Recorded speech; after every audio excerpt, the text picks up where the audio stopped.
میں نے جو نیت کی بات کی، آگے سے کہیں گے جی ہم تو سب سے اچھا جانور جو ہے وہ قربان کرنا ہے، اللہ کی راہ میں سب سے اچھی چیز قربان کرنی ہے، ہم تو اس مقصد کے لیے کر رہے ہیں. ایک اس چیز کا جواب، اور دوسرا جواب فرما رہے تھے کہ یہ ان کو پتہ نہیں انجیکشن لگانا، یہ سب کچھ کرنا، یہ بھی ایک چل رہا ہے. جی احادیث میں جو اچھے جانور سے مراد لی گئی ہے، اس سے مراد یہ نہیں ہے کہ وہ 80 لاکھ کا ہو. اس سے مراد یہ ہے کہ اس جانور کے اندر کوئی عیب نہ ہو، یعنی عیوب سے پاک ہو اور تندرست جانور ہو. اچھے سے مراد یہ ہے. یہ جو ہم موٹا تازہ کرتے ہیں یہ غیر فطرتی خوراک کھلاتے ہیں. جی جی. کیونکہ جو فطرتی خوراک ہے کسی بھی جاندار کی، اللہ نے اس کی جبلت میں ڈالی ہوئی ہے، وہ اسی خوراک کو کھاتا ہے.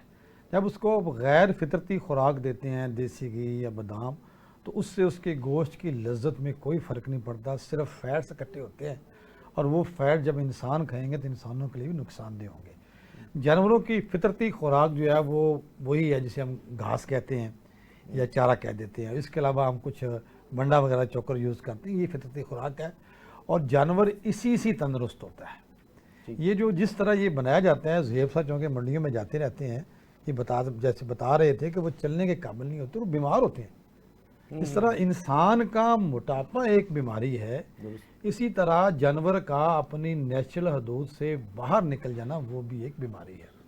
تو جو حدیث میں یا قرآن میں، یعنی جو مصادر اسلامیہ میں جو اچھا جانور ہے، اس سے مراد یہ ہے کہ وہ جاندار جو تندرست اور چست چلاک ہو، اور اس معیار پہ پورا اترتا ہو جو شریعت نے متعین کیا ہے. جی اچھا اس میں ایک بات جو نیت کی بات ہے، دیکھیں اللہ اور یا انسان کی مالی حیثیت کیا ہے اللہ جانتا ہے، یا وہ انسان جان ہوتا ہے. اگر انسان کی نیت خالص ہوگی تو اللہ اس کو جان لے گا. کیوں؟